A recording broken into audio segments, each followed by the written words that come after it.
Hello everyone, welcome to our Instagram virtual community study. My name is Giovanna Matthews and can't wait to get into it. Hi everyone, my name is Cassidy Geis. I'm excited to get into this topic and the 3 different communities that we explored.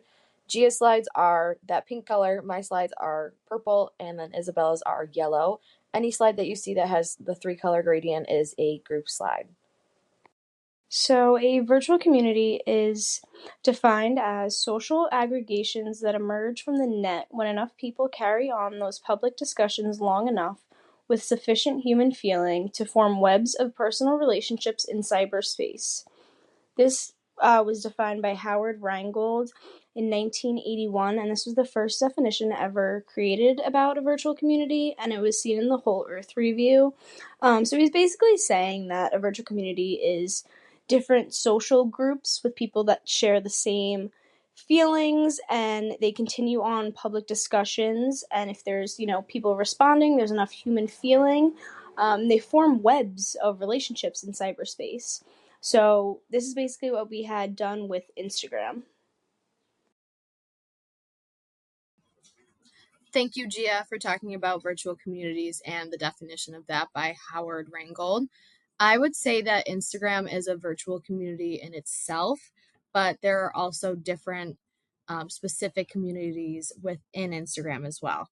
So Gia talked about mukbang, I talked about the ceramics community, and then Isabella talked about the teaching community on Instagram. I just included a quick description or definition rather of what Instagram is, and this was by Brian Hollick of Tech Target. There's a link to both. Well, I guess it wouldn't work on VoiceThread, but at the end we reference both of these, the Whole Earth Review and also Tech Target. So I'm going to go ahead and read this really quick. Instagram allows users to edit and upload photos and short videos through a mobile app. Users can add a caption to each of their posts and use hashtags and location-based geotags to index these posts and make them searchable by other users within the app. Each post by a user appears on their followers' Instagram feeds and can also be viewed by the public when tagged using hashtags or geotags. Users also have the option of making their profile private so that only their followers can view their posts. I think this was a really good definition. I know it was a little bit drawn out, but Instagram's quite a diverse platform. So this was a succinct definition of that. Hi, I wanted to add to what Cassidy and Giovanna were saying about virtual communities, and I wanted to share a little bit about the article I chose, especially for one of my slides that I will have my map that I created. So the article I have is from Carly Hill. It's from the Sprout blog. It's a social media blog, and it's called The Instagram Algorithm, How It Works and Strategizes for 2025. What is the Instagram algorithm? The Instagram algorithm is the set of processes Instagram uses to understand what users like.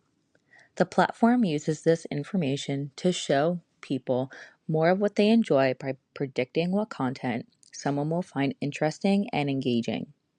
Contrary to popular belief, there isn't one all-powerful algorithm.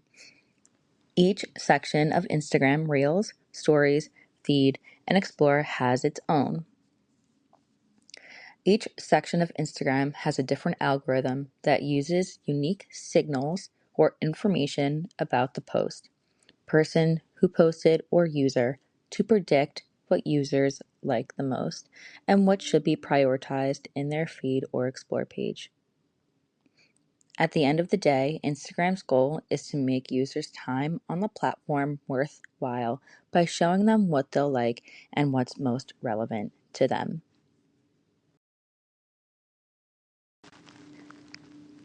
Adding to my comment about the article, I just thought that part of the article was really interesting because it shows how drastic the changes from when Instagram first started many years ago, and it was mainly just showing posts and like of photos, and now you can add up to 20 photos, you can add videos and share, repost.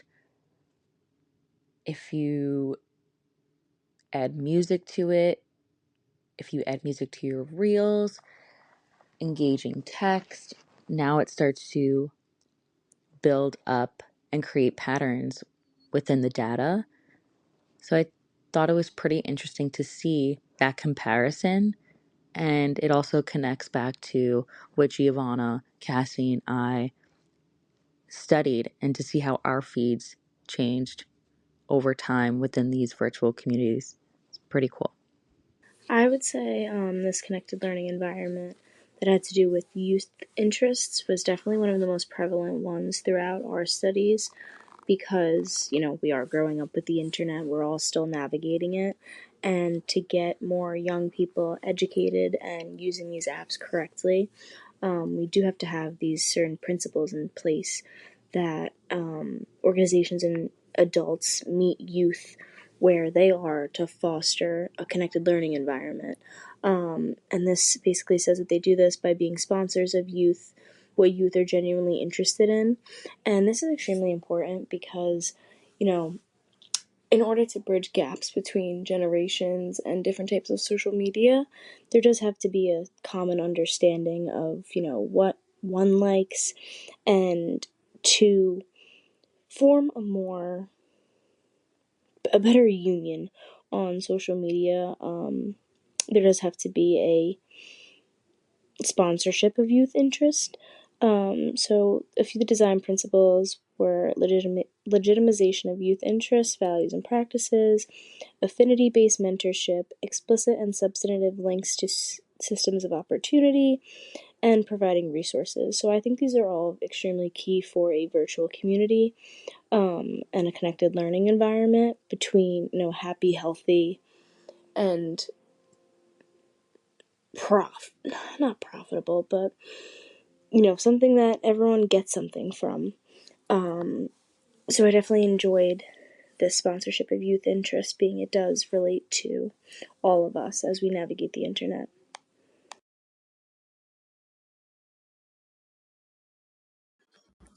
I talked about these first three design principles with my ceramics community. So, collaborative production, friendly competition, and also civic participation. Collaborative production, there was two artists that I talked about in particular, but I think you could see collabs throughout the ceramics world all the time. Sometimes artists work with the same same studio or same artist all of the time, but also sometimes they kind of mix it up and do it just kind of as like a one-off thing.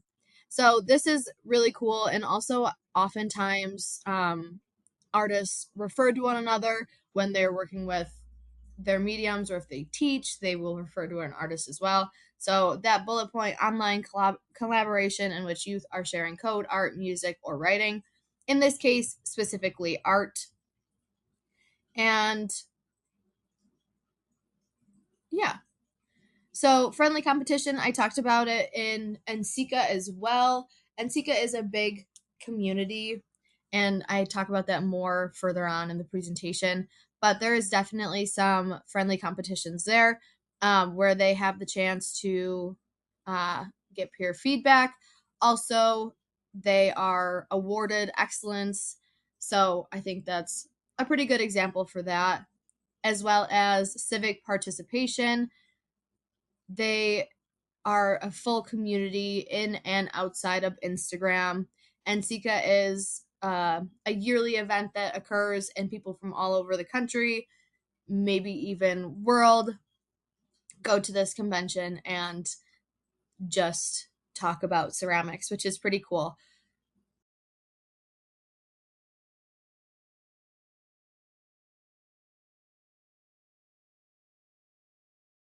So the one paper from our class that had stuck out to us that related most closely to our virtual community study was the Ito et al. Paper.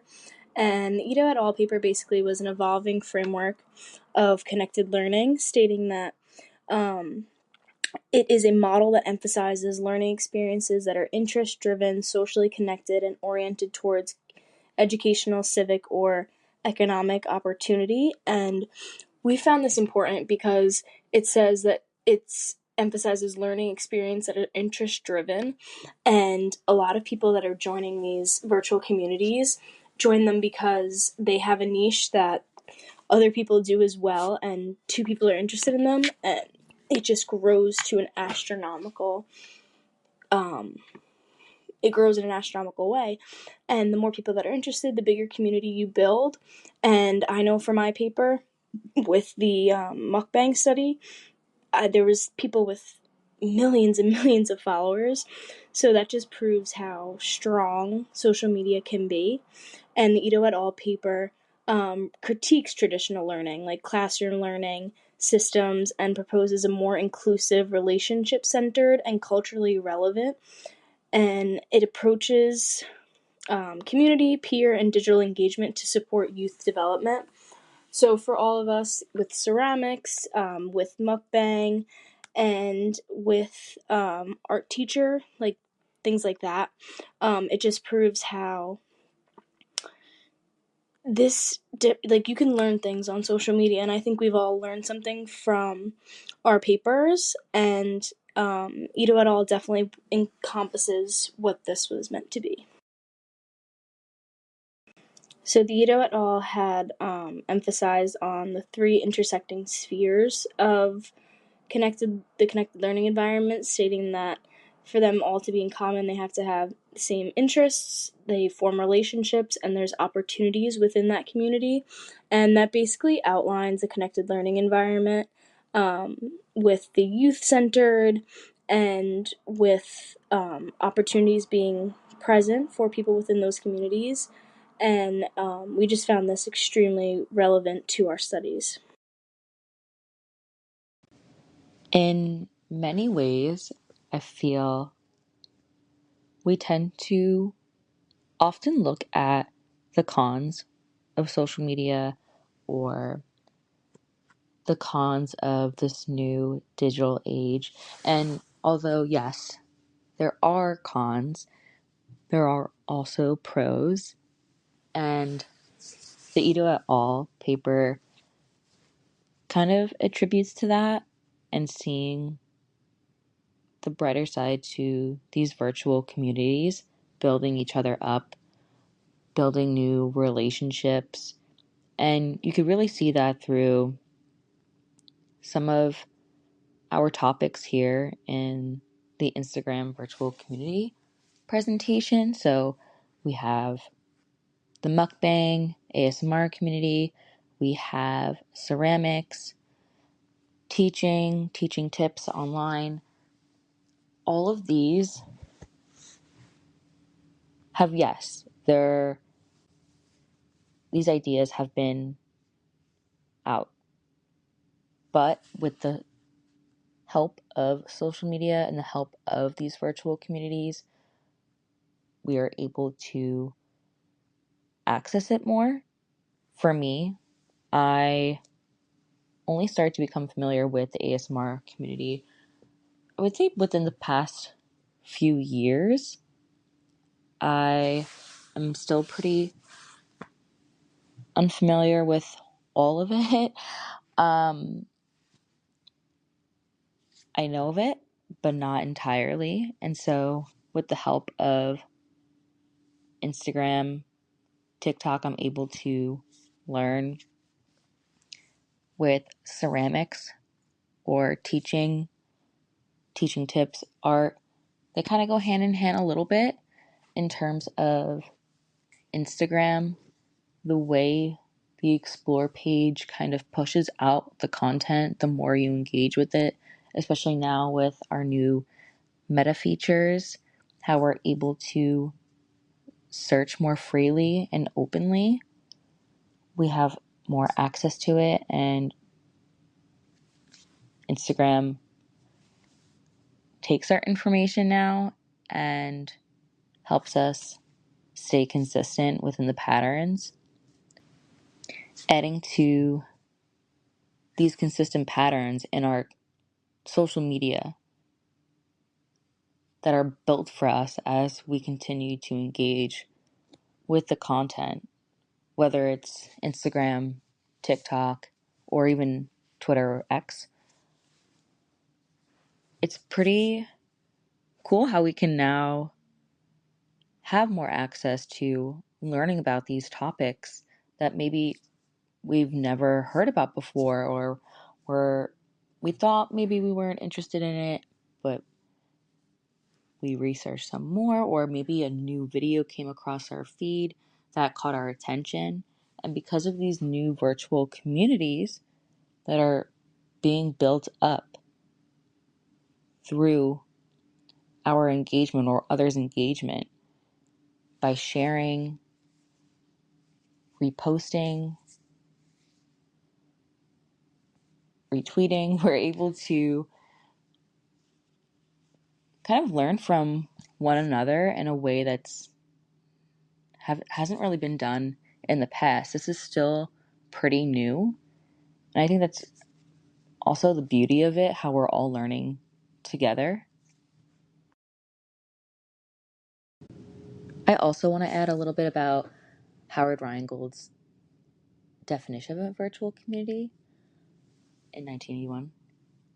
That, although virtual communities started to build and connect at that time, now we're seeing it at a much faster rate in 2025. Now we have it at the tips of our fingers, and the virtual communities, they're growing at a faster rate. We're able to see trends come and go. I felt like with trends, it started out very slow, it would be for a certain amount of time, and now we're seeing them come and go within a few days, which can be both positive and negative, but just seeing the difference of how it is now versus back then is pretty interesting. And I think too, it does connect with not just Instagram, but TikTok, X. We saw it with Vine. We saw it with other platforms, Musically, even apps that are not in use right now. I'm sure in years to come, these apps might not even be in use, and we'll see new apps develop, and this will continue to grow. Hello, my name is Giovanna Matthews, and for the virtual community study, I chose to study mukbangers and the mukbang videos that you see on Instagram. And I chose this because this is a very near and dear community to my heart. And I know that might sound a little crazy, but growing up, I did have an eating disorder, and I struggled with it throughout high school and things like that. So being able to watch someone eat, I would say, gave me the power and, just someone telling me that it was okay to eat.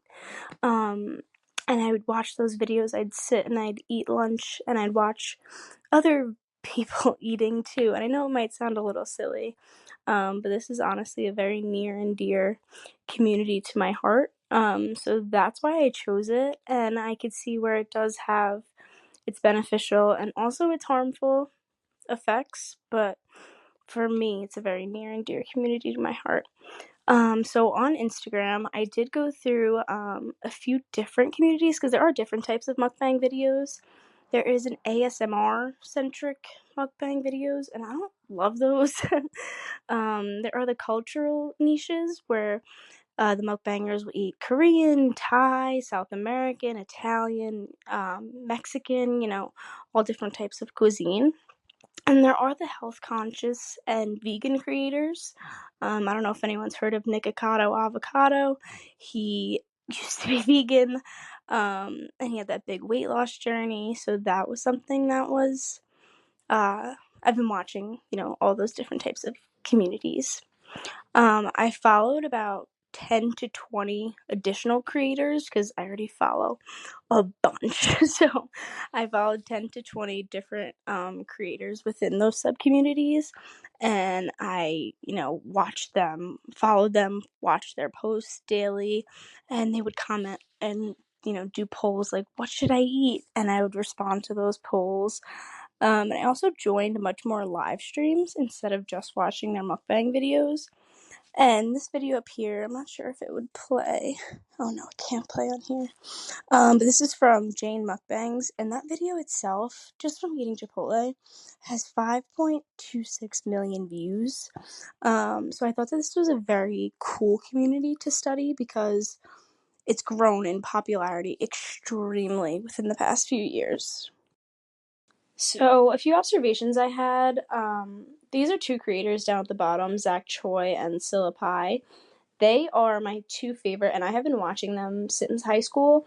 And I just think it's insane. I've watched Zach Choi since he had 500,000 followers, and now he has 12.8 million, which just shows the power of the internet and how if you do stick with something, it can grow into something, tenfold. So for him to have 12.8 million followers, I think was insane. And Silla Pie, same thing. It's a little bit less, but she has 72.8 thousand. And still, that's a lot for a small creator. And I've been watching her for a while as well. So yeah, I just wanted to include them. Those two have definitely been a staple in my watching. So I had noticed that followers would request specific foods or challenges, do an all-you-can-eat sushi, do KFC, Popeyes, any other fried chicken place and review all of them, or go to McDonald's and get the new Krispy Kreme donuts. Those were a lot of comments. So it's kind of like a participatory culture where the viewers comment back to the creator, and it's kind of like a big family. And there's also shared hashtags on every single post, mukbang, ASMR, eats, and eating show. So those are definitely hashtags that I looked up while I was studying this virtual community because they all share the exact same hashtags. And I said this before, and I felt like this. The audience does express a parasocial connection with comments like, I eat with you every day, or you comfort me, are extremely common. And I definitely can relate to this. I do find these videos extremely comforting, and sometimes when you're alone in your car and you don't want to watch a TV show, you just turn on TikTok and use it with someone, and they're probably eating in their car too, and they have their chicken fingers from Wingstop, and you're both just sitting there eating, and it kind of feels like you have a friend for a little. And I know that might sound a little silly or dorky, but that's definitely something that I enjoy about the community, and a lot of those comments were definitely pretty common on posts. So I had studied this community for the duration of the semester, and there were a few things that I had definitely noticed. The first thing was that the food quantity and definitely the different variety is pretty valued for the shock effect or entertainment. I did find that some creators were, eating copious amounts of food. They had an entire table lined up of KFC, Popeyes, McDonald's, Chinese food, sushi, just a bunch of things that I think is wasteful, I believe, because if you're not eating it and, you just spent, they end up getting paid from, us, but, they just spend a crazy amount of money on, and they do this, frequently. It's not like it's a one-time thing. So I think that it's definitely for views. The more food you have, the more sometimes sloppier they are with their eating. It definitely makes for more views, whether those be positive or negative. I definitely found that the people that were eating more sloppy and did, they had the sauce running down their face, I know everyone's seen them, they had much more negative comments. So I've included some comments. You can see that they're all definitely pretty different. So from this video over here, it says, disgusting, mukbang needs to be illegal, you should really worry about your health, you're setting a poor example for your kids on social media. I'm pretty sure that was from a video where someone was eating sloppy and she had salsa all over her face, and she had a bunch of different foods, and it was wasteful.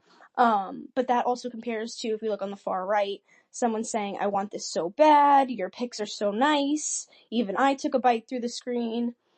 Share, I want to take a bite through the screen. So things like that. It definitely varied depending on the creator. The creator on the right was eating very clean. She had like, I think, a box of chicken fingers, and that was it. And it was very like much more or less chaotic than the video on the left. So I understand how, I think it depends on the video, the creator, and what they're eating, depending on the comments. So the comments in the middle, you could actually see how there was two different types of comments for this video. This woman had made a chicken sandwich at home, and honestly, it looked amazing. But the first person commented gluttony, and the next one said, please, I need to eat with you. It looks so good. That's kind of what I was referring to in the last slide, when people, take it as like a friendship, or it's like kind of comfort. So please, I need to eat with you. It says, can I get the recipe, please? So it definitely varies depending on the type of video and the creator, how the comments will roll in. So the connected learning environment that I had connected the mukbang content to was the sponsorship of youth interests. And from the other side, I know we talked about it a little bit before, it means that organizations and adults must meet youth where they are in order to foster connected learning. They do this by being sponsors of what youth are genuinely interested in, recognizing diverse interests, and providing mentorship, space, and equipment and other resources. So the way that I had connected this to the mukbang community, because the mukbang community is rooted in young people's interests, whether that be food, digital creation, ASMR, and performance. So we've definitely seen a skyrocketing amount of publicity within the mukbang community within, I want to say, the past like 5-6 years. I know I've been watching mukbang since high school, and I did see on a lot of Instagram comments that a lot of people do say that this helps me eat. Wow, I didn't even know that certain type of food was out yet. I actually found out that Dave's Hot Chicken in Mineola, actually on Long Island, it just opened up. I just found out that they had opened, and I went the next day because I was so excited to try it. So that's a way that it definitely sponsors youth interests. And they also, the influencers and the creators, have diverse cultural food traditions, which legitimizes the identity and personal expression through content. So I felt that there's a different type of mukbang video for every single genre of food, and I think that is so inclusive. When I was watching the videos, I had stumbled upon Mexican, Chinese, Italian food, sushi, tteokbokki, ramen. There was just so many different types of food groups that I had seen, and I thought that was extremely inclusive, and I definitely enjoy someone that likes watching those videos. I definitely enjoyed seeing different types of food included. This reminds me of when ASMR started to become really popular within social media. I remember even seeing, and I still see, advertisements when I scroll on TikTok, or if I swipe through Instagram stories and you get those advertisements. Sometimes I will see ones, but they will be in ASMR format and or style, which I think is really interesting. I also have a friend who finds that for her it helps her sleep.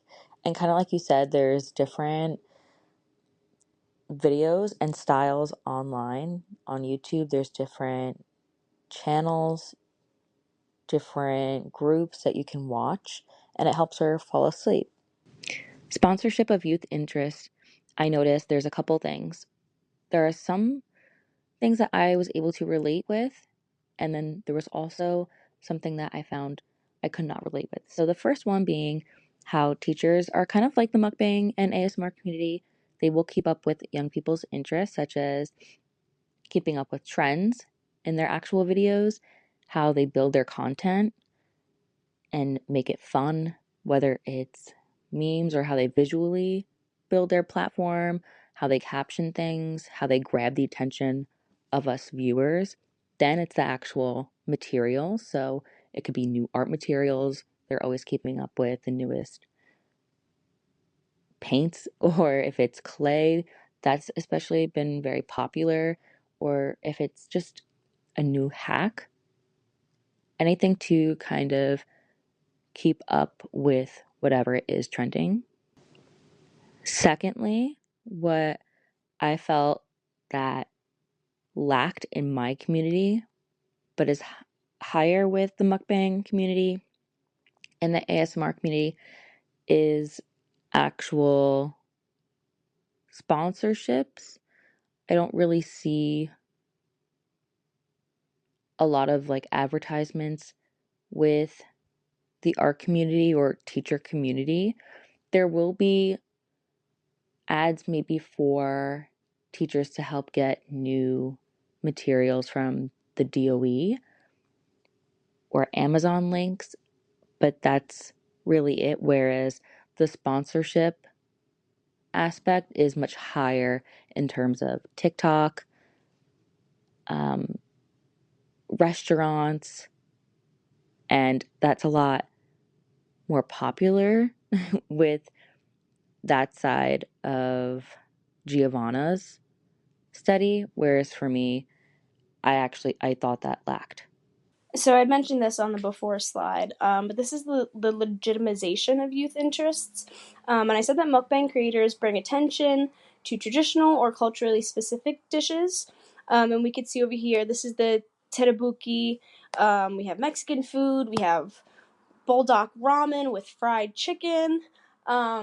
So I definitely enjoyed how there's a different video for every single type of food genre, and I do think that it makes everyone feel included. Also, I've never even knew that tteokbokki existed, and it looks insane. Every video I see looks amazing, and I want to try it. So I definitely think that it shares light and it popularizes things that people often wouldn't have, turned an eye to.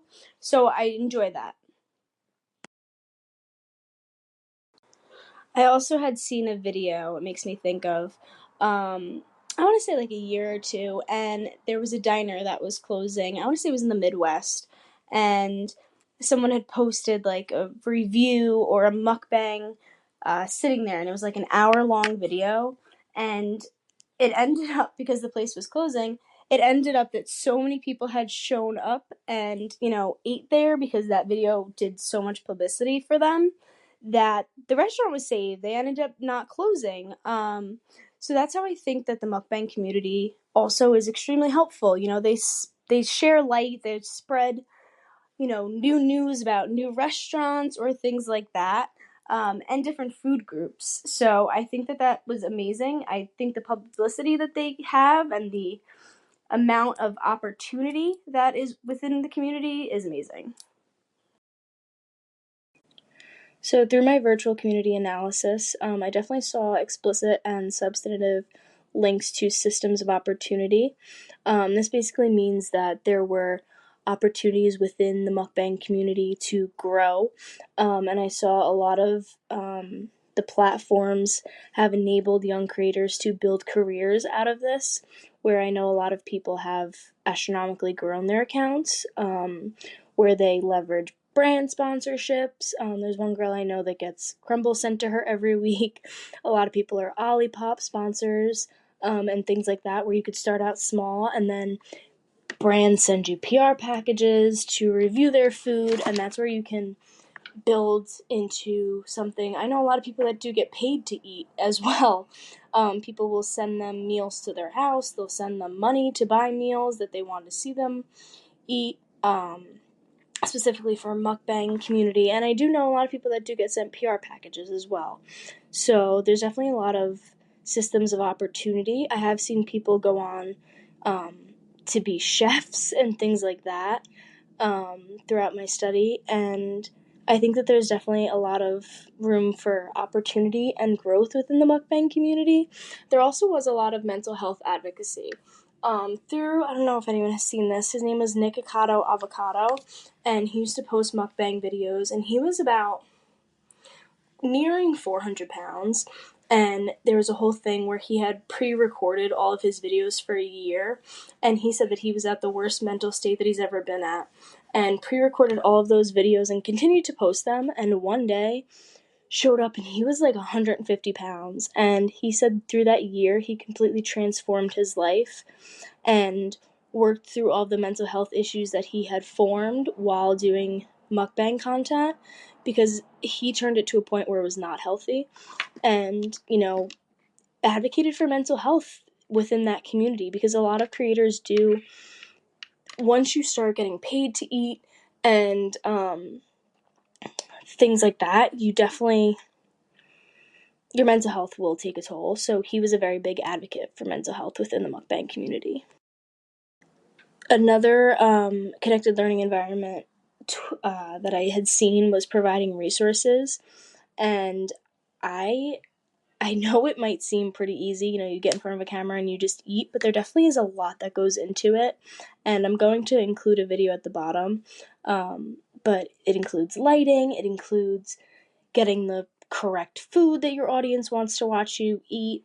They have to do a lot of editing and things like that, you have to have the shared knowledge of tools, apps, and different types of strategies. That's extremely important. And there's one creator I know that posts exactly what goes into her mukbang content, because it does look easy. It looks like you just pick up your lunch and you record, but there's much more that goes into that, and I'm going to link her down below this.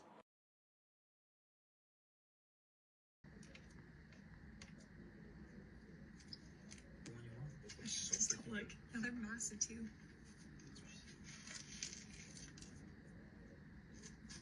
Should I look at the camera when I bite it or at the corn dog? I never know. I don't think it matters that much. Okay. You can look at the camera.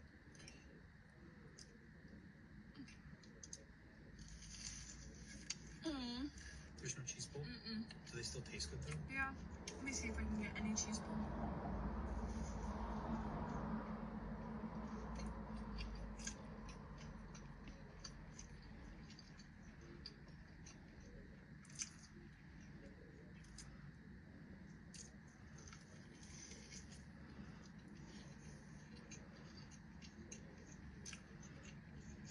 Okay, don't look.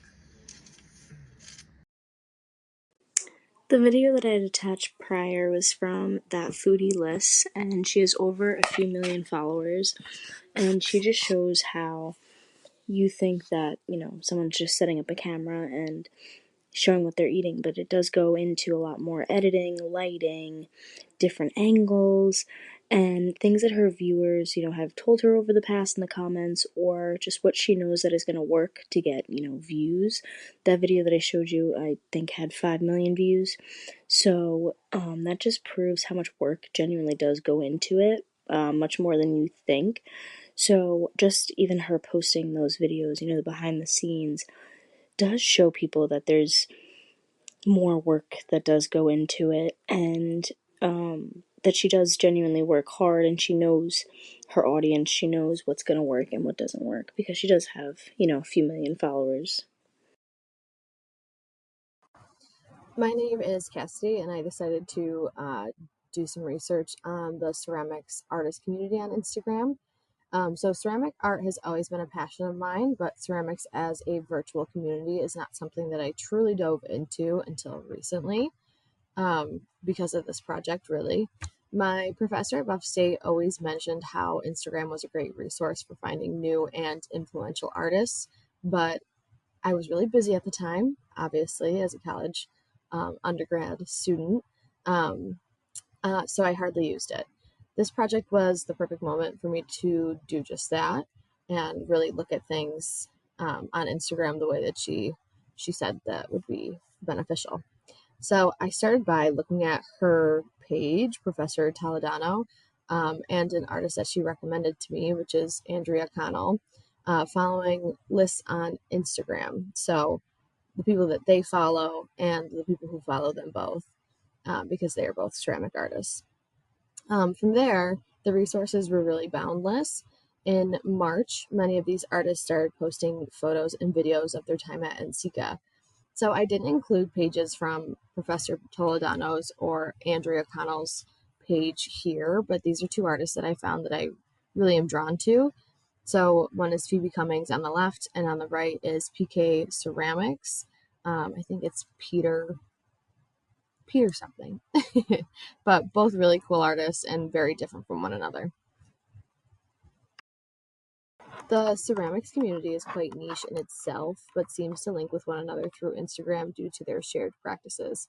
When looking at the following of ceramic artists, you will see many of the same accounts repeating, creating a link or web of sorts between pages.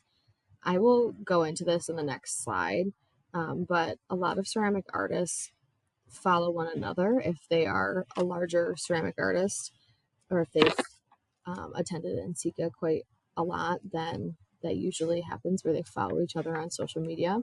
It seems like Instagram has really become the main social media outlet, the main social media, I guess, that ceramic artists seem to use.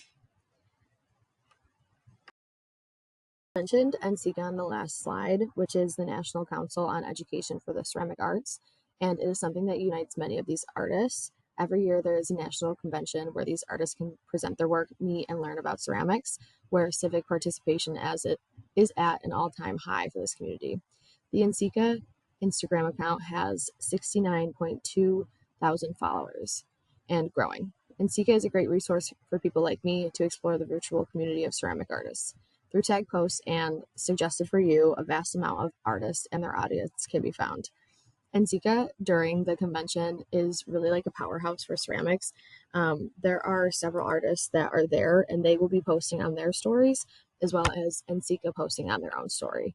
So through tag posts, through different stories that they put up, or actual posts on their pages, it kind of links almost thousands of people together just through social media while they are all together.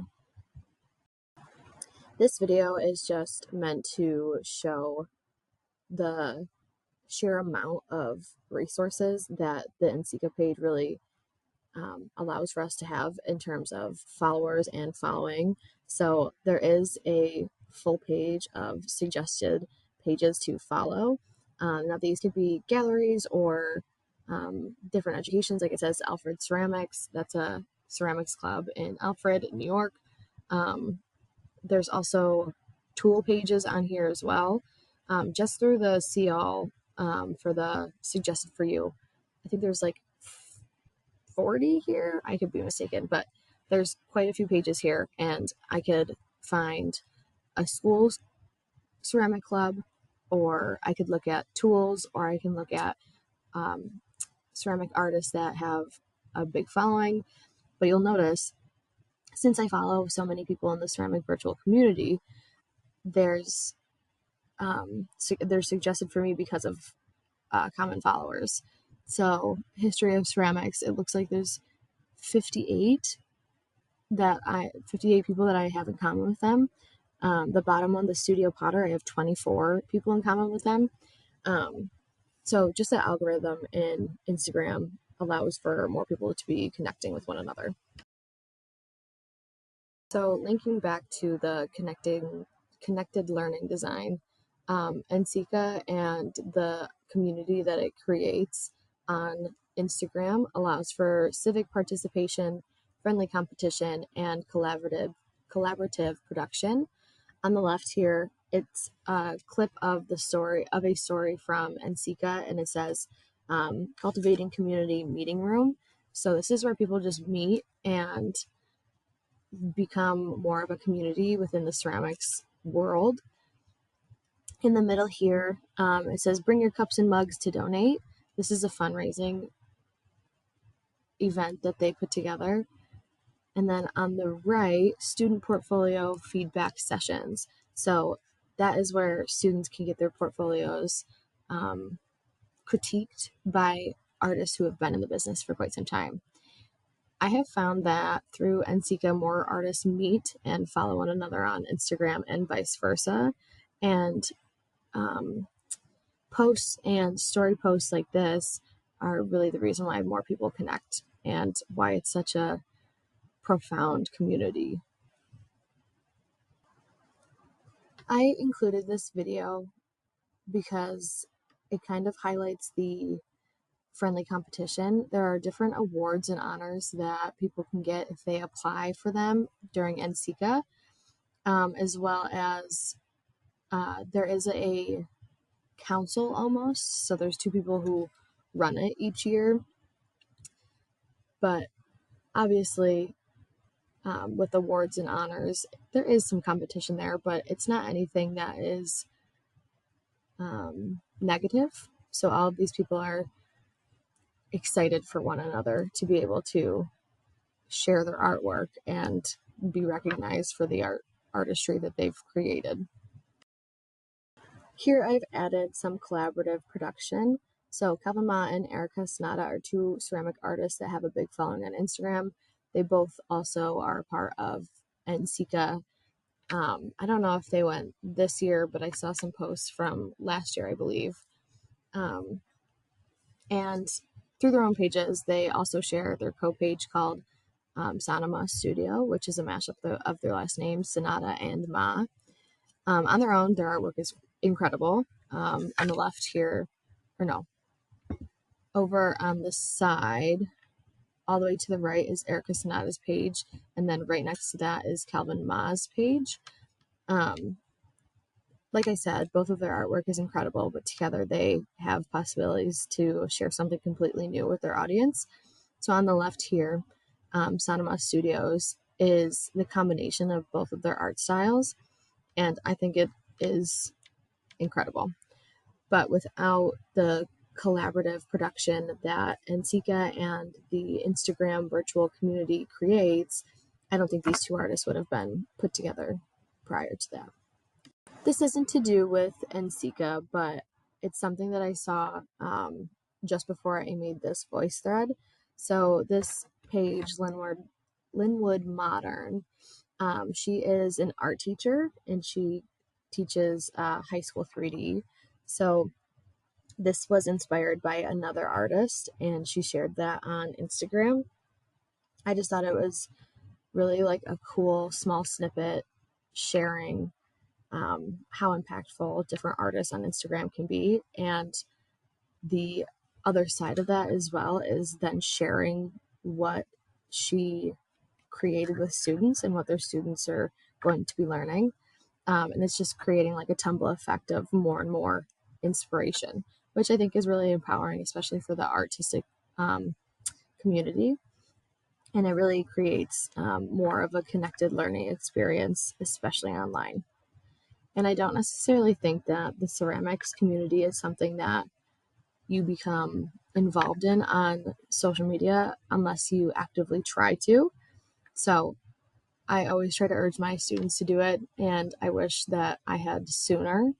But yeah, I think it's just really cool.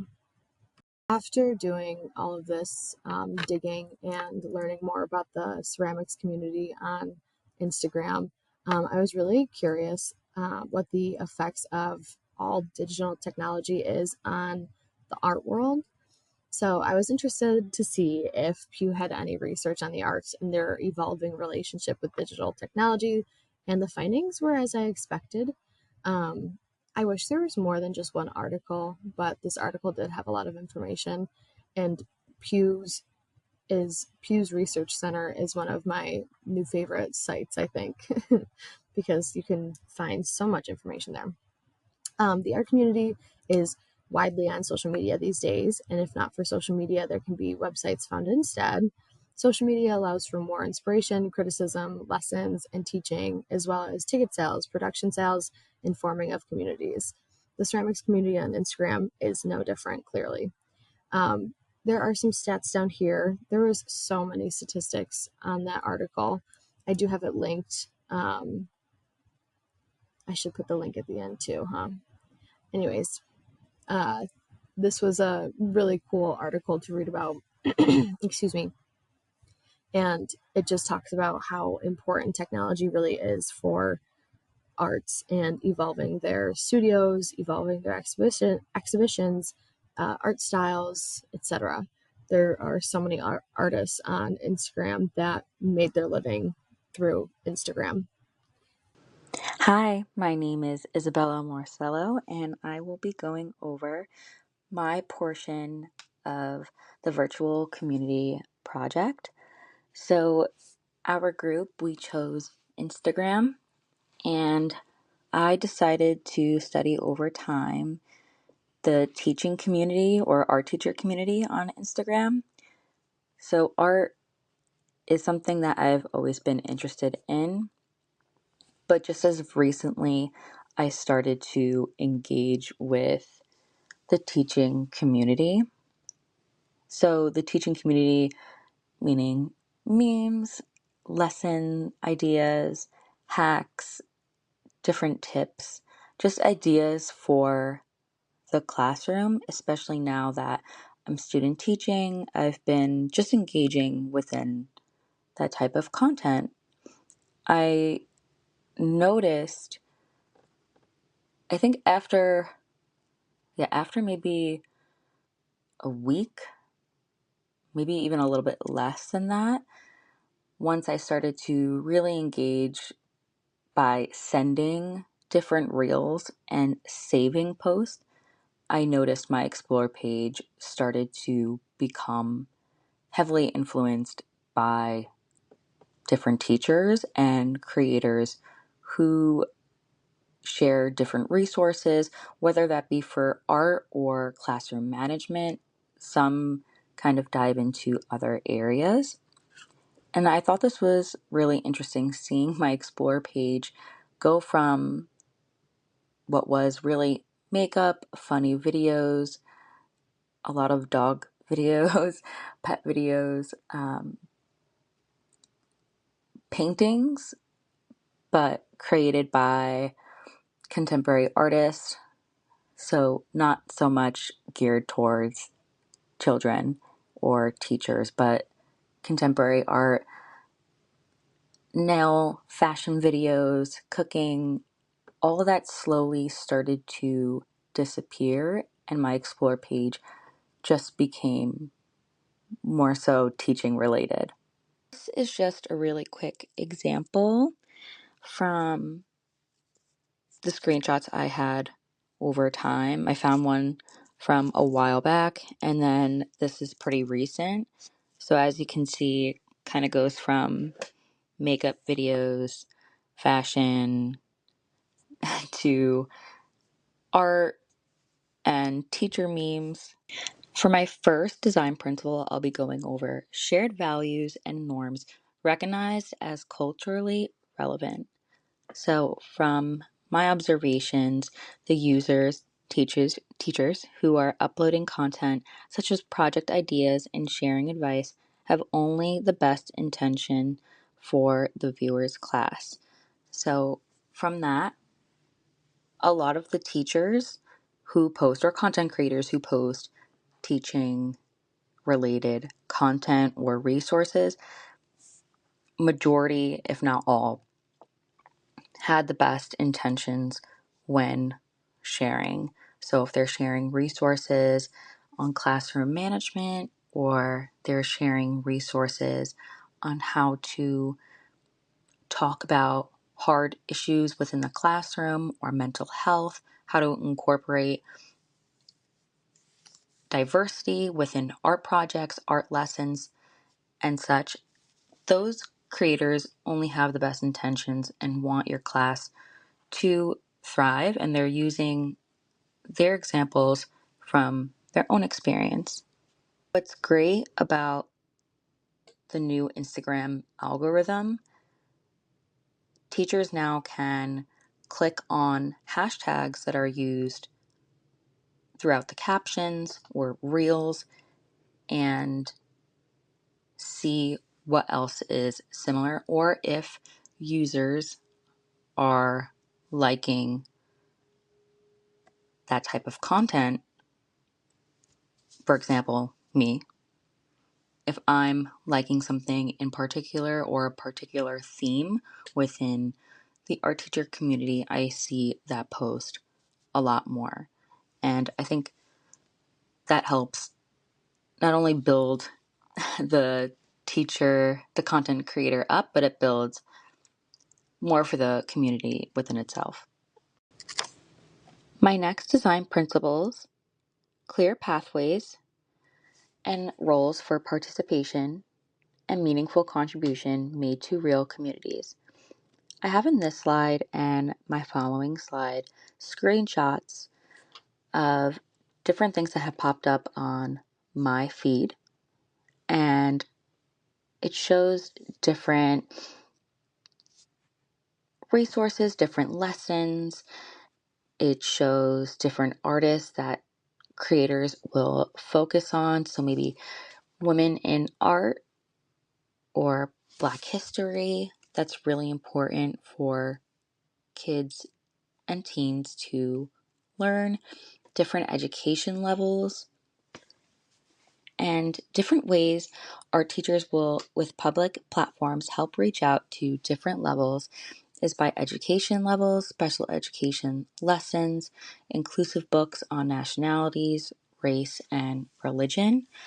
Even religious holidays, teachers will share different lessons that kids can learn from. Another thing that I also found, and this was new for me, I found a few posts on low income situations within the classrooms. So teachers will help other teachers out who are in those situations or they're dealing with that with their students. Another way teachers will help in general, no matter what subject they're teaching or art, they will link in their bio or captions different resources.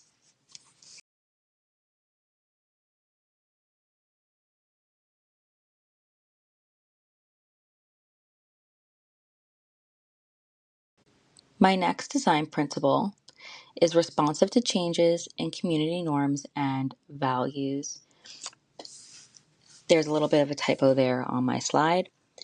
For this, I noticed a common theme in particular with the teaching community was how kind everyone is to the teachers who share different resources or ideas, hacks, lessons.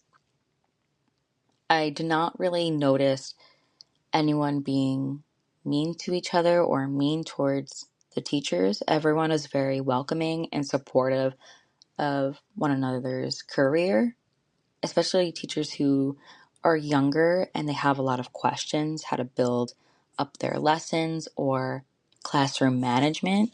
So even if it's not art related, teachers will ask for different resources in the comments, or if they could DM, direct message the teacher. And I noticed a lot of teachers, the content creator themselves, is very welcoming with direct messages, or they're very open to them. So they will engage further, which I also think, and it does help not only, of course, build up their platform, but it only pushes our Explore page with and in terms of the teaching community. So, for example, my Explore page, the more I would message or share different ideas or contact a teacher, the more it'd end up on my Explore page. On my last slide, I created an actor net map based on the ActorNet theory. I really wanted to see everything kind of laid out and organized in terms of a map. And again, my focus was really on the changes within the algorithm as a network. I have that as the title for the middle of my map. And so the first thing I separate is the human versus non-human actors. So we have for human, we have our influencers, content creators, streamers who go live on Instagram. And then we have the companies and brands. They help create different advertising and really help build the Instagram platform. Then we have people like you and I, everyday users who interact with posts such as liking, sharing, commenting. Next, for the non-human, we have analytics, for example, our activity history, likes, history, saves, views, story views, posts, likes,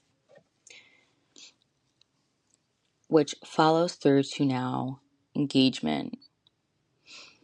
We have from human actors, which connects to engagement. Engagement is liking and commenting on one's pictures, helps boost their post in general.